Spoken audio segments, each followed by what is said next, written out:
안녕하십니까. 빛나는 뇌 브레인 트레이너 김대영입니다. 오늘은 스마트폰 과의존이 두뇌에 미치는 영향에 대해서 설명을 드리려고 합니다. 스마트폰 잘 활용하고 계시나요? 점점점 더 이렇게 많이 활용하고 계시지는 않는지요? 저도 점점 많이 활용하고 있어서 이런 조절이 필요하고 있는데요. 오늘 그런 부분을 설명을 드리려고 합니다. 그런데 이 과의존이 조절이 좀 잘 안 되잖아요. 왜 그럴까요? 바로 이런 기업 경영자들이 이런 두뇌의 그런 진화에 맞추어서 그런 시스템을 활용하고 있기 때문에 그렇습니다. 그래서 뇌에 미치는 영향을 알고 어떻게 그런 거를 대응할지를 고민해 보시면 좋을 것 같습니다. 네. 자, 우리는 눈을 뜨면 무슨 일을 할까요? 한 연구에 의하면 무려 79%의 성인이 깨어나서 15분 내로 스마트폰에 제일 먼저 손을 뻗는다고 합니다. 여러분들은 어떠십니까? 그리고 만 18세에서 24세 사이의 연령대를 대상으로 하면 그 비율은 89%로 올라갑니다. 자, 제가 뭘 보여드리려고 하는데요. 보시면, 자, 첫 페이지입니다. 점이 굉장히 많죠. 그리고 또 두 번째 페이지에서도 점이 많습니다.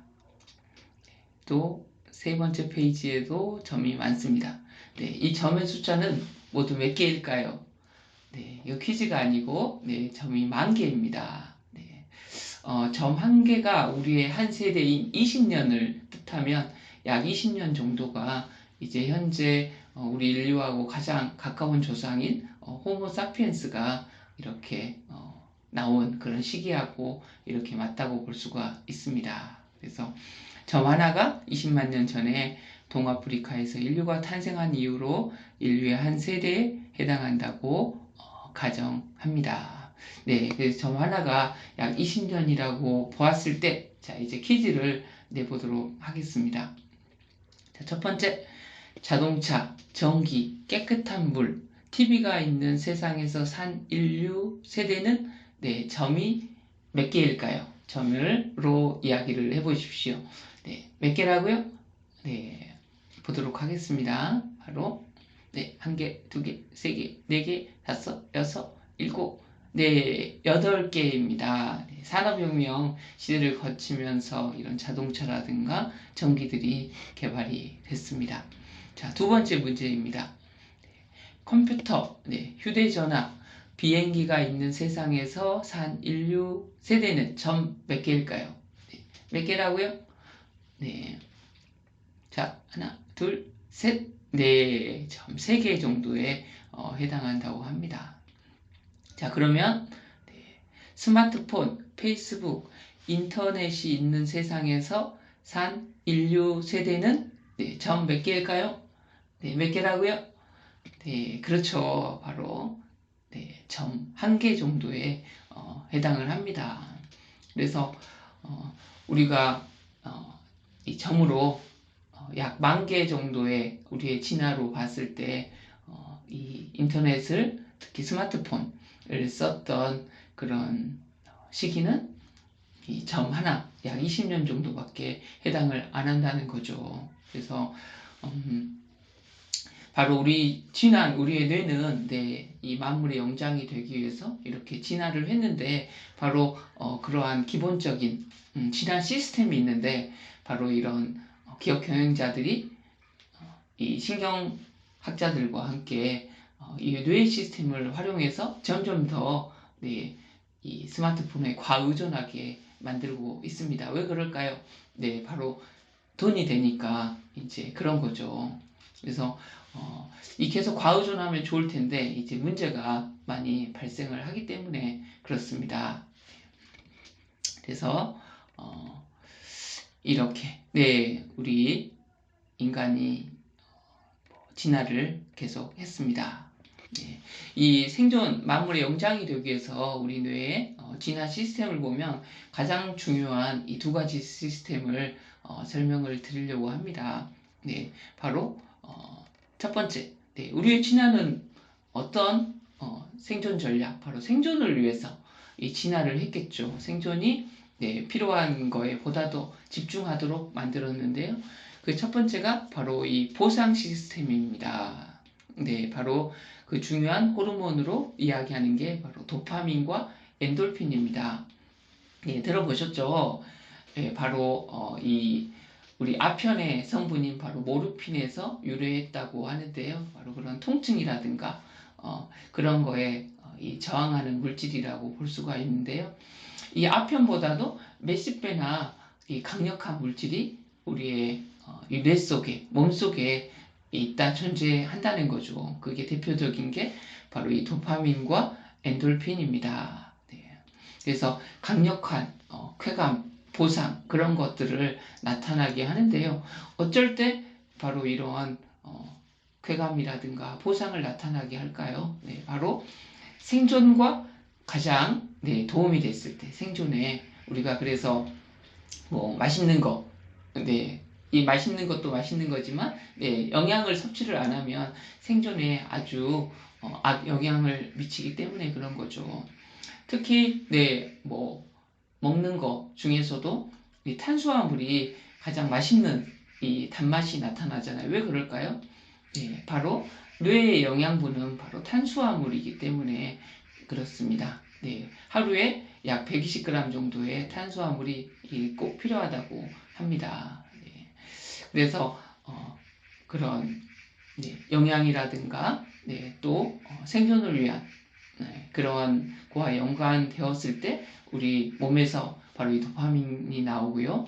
또 엔돌핀이라고 하는 호르몬 중에서도 또 유명한 이 베타 엔도르핀 아시죠? 또 한 해로 이 마라톤 선수들이 네, 어느 일정 기간을 넘어서 아주 힘들었을 때 예, 바로 이 베타 엔돌핀이 나온다고 하는데요. 왜 그런지는 아시나요? 네, 왜 그럴까요? 바로 우리 몸이 아주 힘들었을 때 이 베타 엔돌핀을 나오게 만든다는 거죠.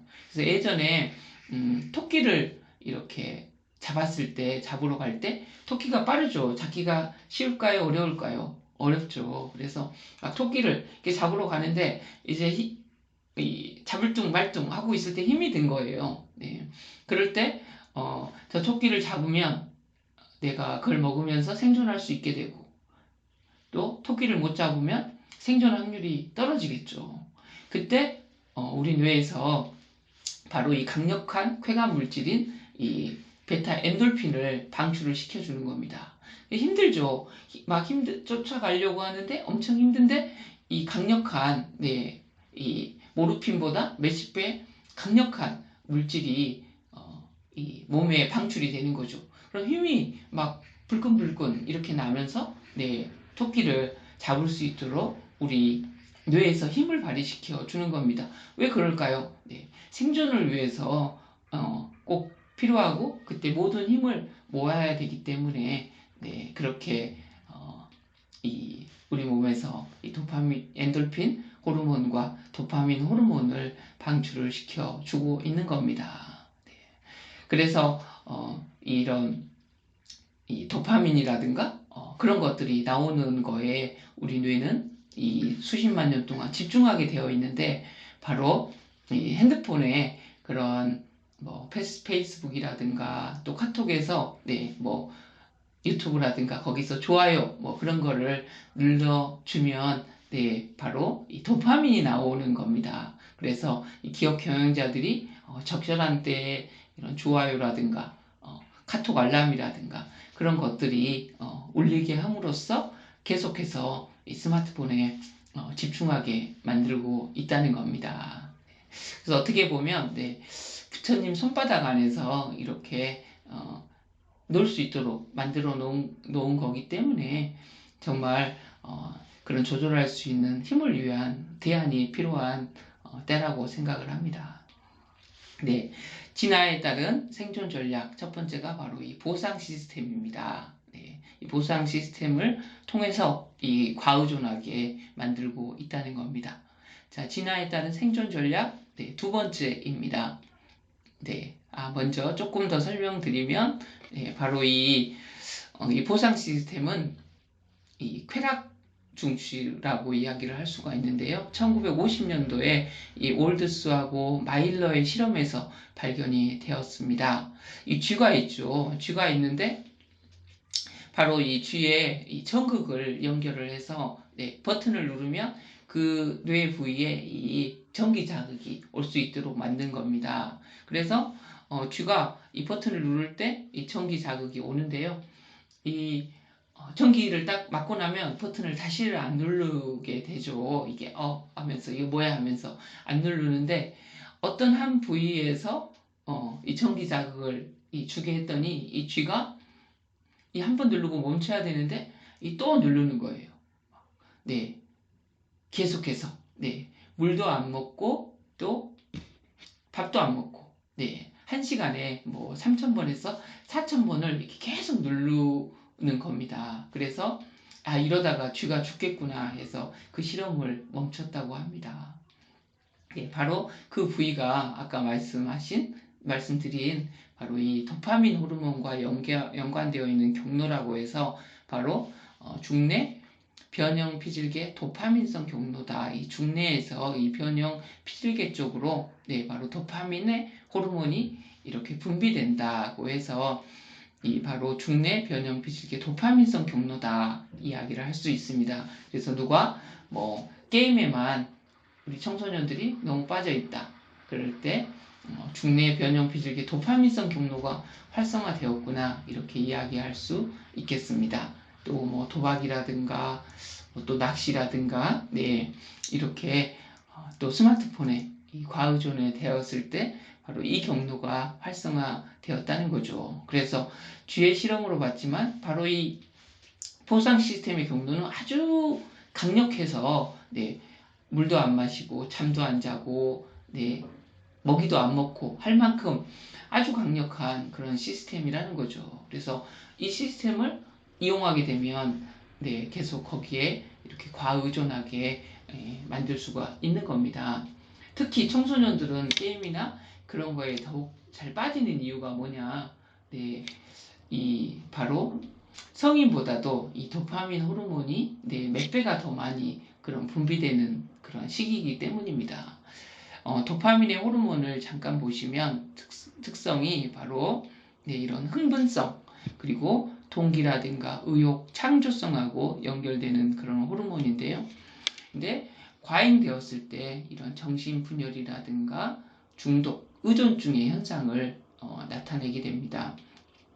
또한 부족했을 때는 우리 치매의 한 질환인 이 파킨슨병과 연관이 되어 있는 아주 중요한 호르몬입니다. 그래서 이 도파민 호르몬이 적절하게 잘 나와야 몸의 운동과도 이렇게 연관되어져 있는 그런 이 질환을 예방을 할 수가 있습니다.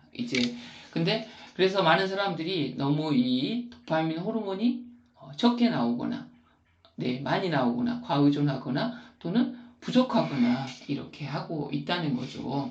그리고 또 기업 경영자들이 이걸 활용해서 또 너무 그래서 의존하게 만들고 있는 게 문제입니다.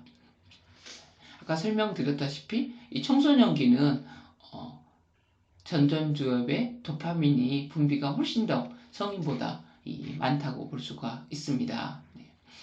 자, 이게 첫 번째 시스템이고 진화에 따른 생존 전략. 자, 두 번째는 바로 스트레스 시스템입니다. 네, 우리 스트레스 많이 받고 계신가요? 네, 바로 스트레스도 꼭 진화에 따른 생존 전략의 아주 중요한 그런 기전이라고 볼 수가 있습니다. 바로 그 대표적인 호르몬이 코르티졸 그리고 아드레날린 이렇게 이야기를 할 수가 있습니다. 야, 스트레스가 네, 왜 중요할까요? 네, 바로 그런 호랑이라든가 사자, 공룡이 나타났을 때 네, 빨리 네, 도망을 가기 위해서 생존을 하기 위해서 만들어진 그런 시스템이라고 볼 수 있겠습니다. 바로 이 스트레스 시스템도 이제 이 뇌과학에서는 바로 HPH축이다 이야기를 합니다. 바로 이 H 시상하부 하이포살라머스, 그리고 P 피추어리 글랜드, 그리고 에드리날 글랜드, 이 세 가지 축이 이렇게 활성화되면서 이 부신 피질에서 이 스트레스의 대표적인 호르몬인 코르티졸이 이렇게 나오는 이런 시스템인데요. 바로 생존을 위해서 이 스트레스를 받을 때 이 HPH축이 활성화가 됩니다. 그래서 이 HPH축이 활성화되었을 때 이 단기적으로는 생존을 위해서 필요하고, 내가 특히 이 코르티졸은 바로 우리 뇌의 어떤 부위로 작용을 하냐면 이 해마로 작용을 합니다. 왜냐하면 내가 동쪽으로 갔는데 호랑이를 만난 거예요. 그러면 다시 동쪽으로 가면 안 되겠죠. 그때 놀랬을 때 이 스트레스 호르몬이 이 해마로 작용을 해가지고 기억을 하게 만드는 거죠. 그래서 동쪽으로 너 가면 안 돼, 이렇게 이야기를 하는 겁니다. 그런데 이 단기적으로는 이런 생존을 위해 도움을 주는데 계속해서 이 코르티졸 호르몬이 분비가 되었을 때는 바로 해마에 손상을 일으킨다는 겁니다. 그래서 점점 스트레스가 많아지면 건망증이라든가 또 차후에 그 기억을 잃어버리는 질병인 이 알츠하이머 질환하고도 아주 연관이 있다고 볼 수가 있겠습니다. 그런데 예전에는 이 스트레스가 일시적인, 호랑이를 한번 만나면 이제 도망을 가서 이렇게 숨어 있거나 해서 그 스트레스를 피했는데, 그래서 예전에는 이런 일시적인 이런 스트레스가 많았다고 하면 현대인들은 이 일시적인 스트레스가 아니라 지속적인 이런 스트레스의 환경에 놓여 있는 겁니다. 그래서 요즘 초등학교 고학년 3, 4학년만 되면 이제 대학 입시를 준비를 시키잖아요. 아니면 더 어렸을 때부터 시키기도 하는 것 같습니다. 그래서 대학 입시라는 것이 이렇게 고3만 준비하는 시기가 아니라 초등학교 고학년 때부터 계속해서 이 준비를 하는 그런 몇 년간 이어지는 그런 상황 속에서 지속적인 스트레스와 연관이 된다는 거죠. 그리고 대학을 가고 나면 끝나나요?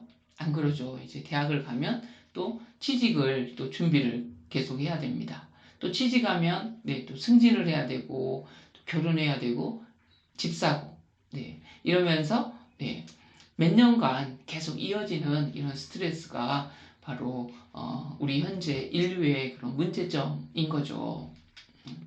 그래서 여기서도 퀴즈를 한번 내보겠습니다.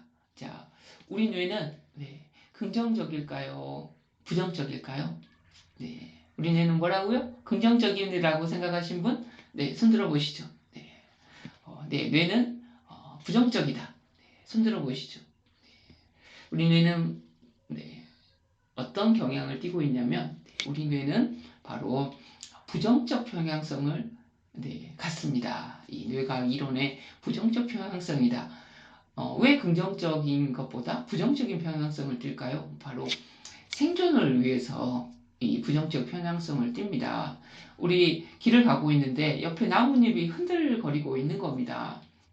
지금은 그런 일이 없지만 예전에는 공룡이라든가 사자가 혹시 나타날 이 확률이 있는 거죠. 그래서 100번 옆에 나뭇잎이 흔들거릴 때 100번을 다 봐서 다 확인을 이렇게 해야지 생존의 확률이 높아지는 거죠. 그래서 한 번이라도 안 봤는데 그때 호랑이가 나타나면 어떻게 되죠? 목숨을 잃어버리는 거죠. 그래서 목숨은 한 개밖에 없기 때문에 모든 그러한 자극에 의해서 이렇게 집중하게 되어 있는 겁니다.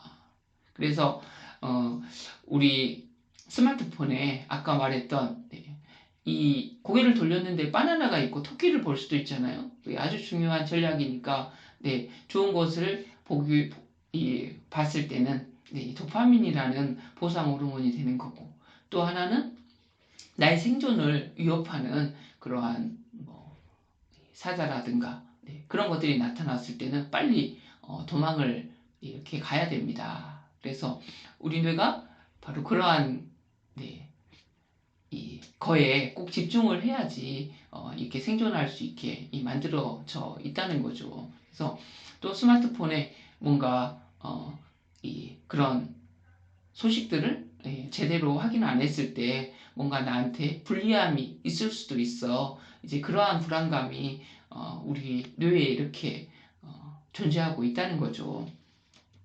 그래서 우리 뇌는 본래 이런 의심과 두려움이 기전으로 자리를 잡고 있습니다. 그래서 혹시 이 표범, 사자, 호랑이가 나타날지 몰라 하기 때문에 이온과 생존에 먼저 이렇게 집중을 갖고 있는 이 부정적인 평양성을 갖고 있다고 말을 할 수가 있겠습니다. 그래서 바로 이 보상 시스템과 이 스트레스 시스템, 그런 것들이 우리 뇌의 기본 기전인데, 이제 그렇게 아까 말씀드린 그거에 반응하도록 만들어지는 반응을 바로 정향 반응이라고 합니다. 오리엔팅 리스판스라고 하는데요. 바로 조건 반사 개념으로 유명한 러시아의 생리학자 파블로프가 제시한 개념인데요. 주변 세계에서 갑작스러운 변화, 움직임, 감지 시에 일어나는 겁니다. 본능적으로 모든 일을 멈추고 주의를 기울여서 정황을 파악하는 겁니다. 그래서 새로운 시청각 자극에 본능적으로 촉각을 곤두세우는 행위입니다. 4초에서 6초 동안 이런 심장 박동이 감소하는데요. 그래서 현대에 많은 자본이 투입이 되어서 우리가 게임이라든가 인터넷에 계속 몰입하는 이유가 바로 이 정향 반응을 지속적으로 유도할 수 있도록 이 자극과 그런 것들을 주고 있습니다. 그래서 이런 정향 반응에 계속해서 우리가 집중을 이렇게 할 수밖에 없는 그런 상황이 되고 있습니다. 그래서 이 정향 반응에 계속 집중했을 때 바로 어떤 문제가 일어나냐면 이 네이처 뉴로사이언스 논문에서 바로 사색적인 뇌 상태에서 반사적인 뇌 상태로의 전환은 우리가 위험에 처해 있을 때는 생존에 도움이 될지도 모른다. 하지만 뛰어난 인지 능력이 있어야 살 수 있는 이 정보화 시대에는 오히려 그것이 인생을 파멸로 이끌 수 있다는 거죠. 우리는 아주 이제는 그런 호랑이나 그런 것들을 만나지 않는 환경이고, 또 언제든 이 새끼를 먹을 수가 있고 필요한 영양을 섭취할 수가 있는데요. 이제 우리 뇌는 아직도 이 온시 사바나 초원에서 살고 있는 그런 상태로 인식을 하고 있다는 거죠. 그래서 이제는 현재는 이 주도적이고 창의적이고 그런 뇌를 써야 현재에서 자기의 꿈과 비전을 이루면서 살 수가 있는데, 특히 이런 스마트폰에 과의존하게 되면 이 사색적인 뇌를 쓰는 게 아니라 이런 반사적인 뇌의 상태로 계속 변하게 된다는 것이 이 스마트폰 과의존이 뇌에 이런 미치는 아주 안 좋은 영향이라고 볼 수가 있는 거죠.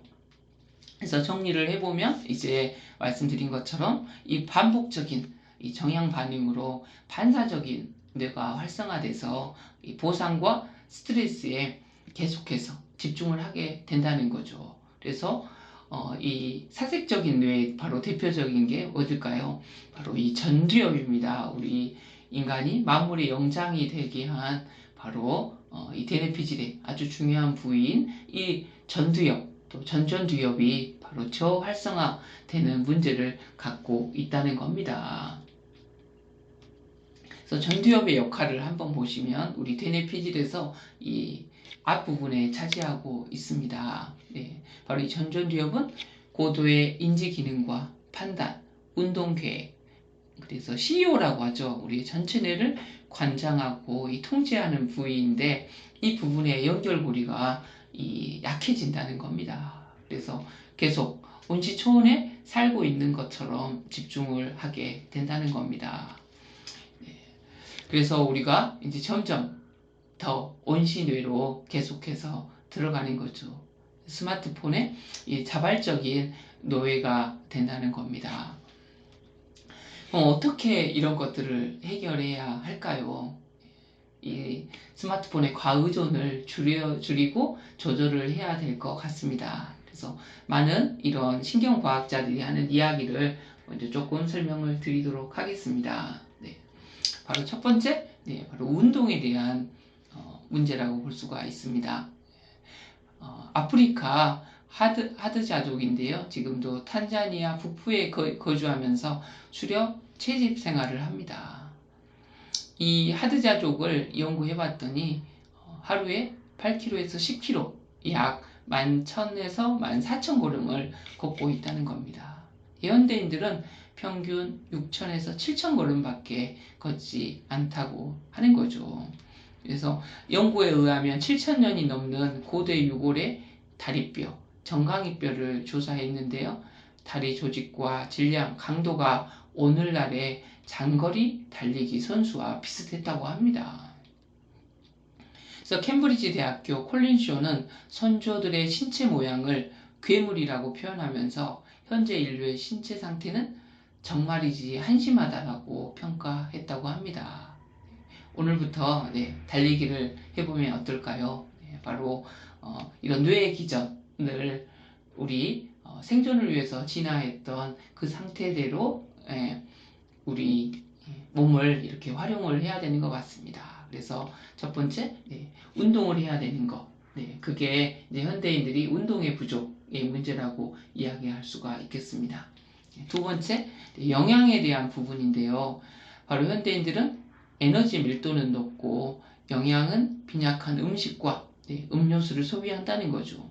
건강, 특히나 뇌 건강을 망친다는 겁니다.